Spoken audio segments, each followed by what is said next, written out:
welcome to Gunny's Sharp Talk. I'm going to show you how to apply um, Gunny Juice to a strop. This is just balsa, plain balsa. I did put one coat on it already that I started for another video. That video is really long and I've got things to do, so I may not get it uploaded. So I wanted to do something that I'm going to upload real quick.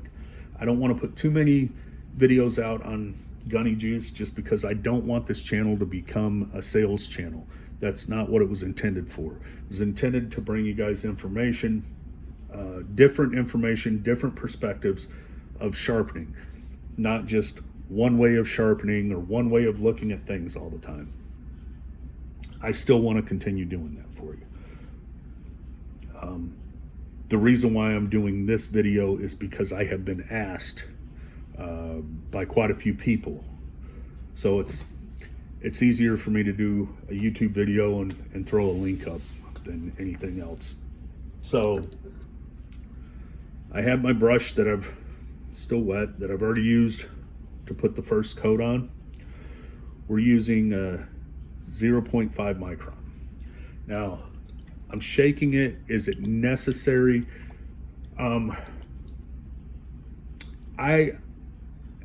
I like to shake it.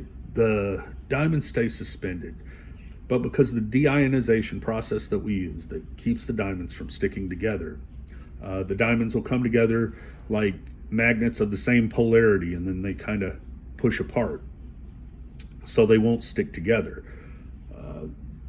That keeps you from having a stray scratch or something like that when you're stropping. If you do, using this stuff, you have a stray scratch, it is something that is contaminated on your strop. So I would be careful with that, because with the deionization process that we use and the carrier that we're using, I can guarantee that the diamonds are agglomeratant free under 1 micron. So even myself, if I find a stray scratch, then I know I somehow contaminated my strop or brushed against something, or who knows, but I know it's not the diamonds, which gives you a nice more even finish, consistent finish, consistent cutting. But let's get this applied. So these are those vacuum pump bottles I've talked about in the past, where the bottom comes up to the top. It doesn't have a tube in it, so it sucks the bottom up to the top, so you get all the product. And when it gets to the top, these bottles, you can unscrew the top. Now I've got some 10 milliliter bottles that are getting ready to come out. These where they have the better pump, because I don't like the way things are going with the 10 milliliter bottles that I'm using. They serve their purpose to a degree, but I want to bring something better. So I'm going to continue looking. I don't know how long I'll use these for a couple reasons. One, my supplier for these doesn't communicate real well, and I don't know how readily I can have them available. I have 500 of them right now. And the other thing with these bottles, the pump's good, so I'm not worried about the pump breaking, but if it does, these are press fitted on, where all the other bottles have a screw lid. So with the press fit, if the pump breaks, then you can't use the product. So then I'm going to be taking product back that I don't make enough off each bottle that it would pay me to cut the bottle open and take the product out. Anyways, just kind of talking to you about some of the things coming up. All right, with your second coat, you see it doesn't beat up like it does on other things. When you first put it on something, it beads up kind of like mercury. Kind of reminds me of the metal mercury, like when you break one of those old mercury thermometers or something. it'll beat up and roll around. It'll roll right off your stropping material and never get it wet. That happens because of the deionization process that we use. So the diamonds are pushing against each other, creating surface tension in the liquid. Once you break that surface tension, then it goes on fine. I've always told people in the past, even with other using emulsions by other manufacturers, that I like using a brush, and this is why. A brush just makes it go on nice and smooth, even. I usually have more than one strop of the same size, same micron size. I do with this. Got a nano cloth in 1/2 micron. So what I do with the excess on the brush is I'll just kind of brush it on here. It's not hurting anything. Not necessarily ready to reload the strop, but what little bit I'm putting on here is fine. If I had loaded the nano cloth and I had a wet brush, then I would have wiped it off on the wood. That way I'm not wasting product, or wasting as little as possible, because this stuff isn't cheap for me or you. But that's how you apply it. Let's do some stropping on this. Let me wipe the bevel off.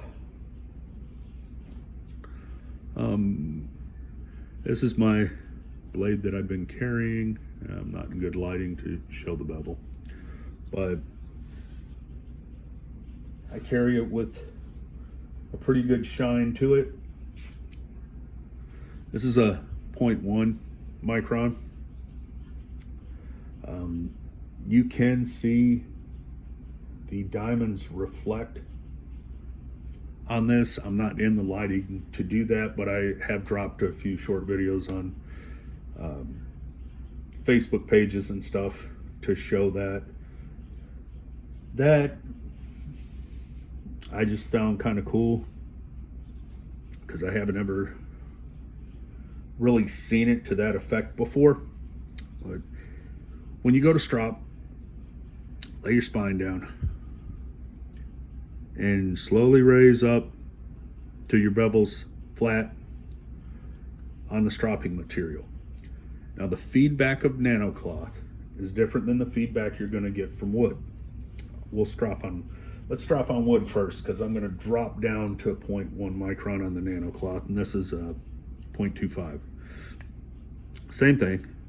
Bring your bevel up till it's touching, and on the wood you'll really feel it, especially if you're already started with a polish from the stones.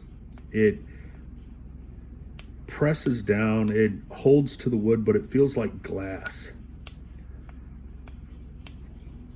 like you're sliding across glass. Now what I do sometimes is very light, like not even the weight of the blade. I will hit just the apex, and I do that for any burr removal, any burr that I may have caused while I was stropping, because you can do that, and that's just helping me to ensure there's no burr on it. And when you do that on the wood, it does give you a nice bite to the edge. Don't strop as fast as I do. You can strop this way. You can, start at the tip, or you can start at the heel and strop. I prefer going tip to heel because of scratch pattern, but when I'm doing a polish, you'll notice me kind of hit it different directions. That's to get rid of any previous scratches. Kind of helps me do that. Sometimes I do a neutral strop, I know I strop kind of fast. Doesn't seem like I'm being very accurate with it. I am. I've just stropped enough that I kind of feel where my apex is, so I don't count. I would advise you to, especially if you're new, count how many passes you do and make them equal. I don't, because I don't always hit it with equal pressure, so I can feel my apex and feel what it needs. Sometimes I may need to do a couple passes right here at the tip, or I got to even the rest of it out, or a couple more passes, here at the heel, or at the plunge line. Couple more passes on one side than the other. So that's why I don't count, because I strop to what the needs are. But a good rule of thumb is to go ahead and count your passes especially if you're new. Some people, no matter how long they've been sharpening, count their passes. And that's fine. There's nothing wrong with that. I don't count my passes when I'm sharpening either. Oh, yeah. Nice. Anyways, that's a quick rundown on the stropping. If you would, like, subscribe. If you have any questions, hit me up on Facebook. Drop your questions down below. I'm more than happy to help you. If you see something on the channel that you want me to explain more, or you see a technique that you're curious about and want to learn more about, I'm more than happy to help you. If you see a technique you don't like, that's fine. You're going to see me do a lot of different things. I don't have just one way of doing things, because there's so many different ways to get things sharp. I tried over the years to learn as much as I could about different techniques, different little nuances that you find in each way of sharpening that help me. They may not help you. As I always say, find what works for you.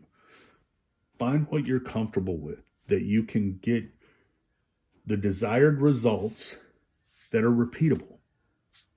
And you're not wrong. That's part of the beauty of all this, is there's so many different variables that what works for one person doesn't work for another. And that's fine. But as long as they're getting good results, doesn't mean they're wrong. If they're not getting good results, okay, then maybe they're wrong. But anyways, again, like, subscribe. Thanks for watching. If you have any questions, hit me up.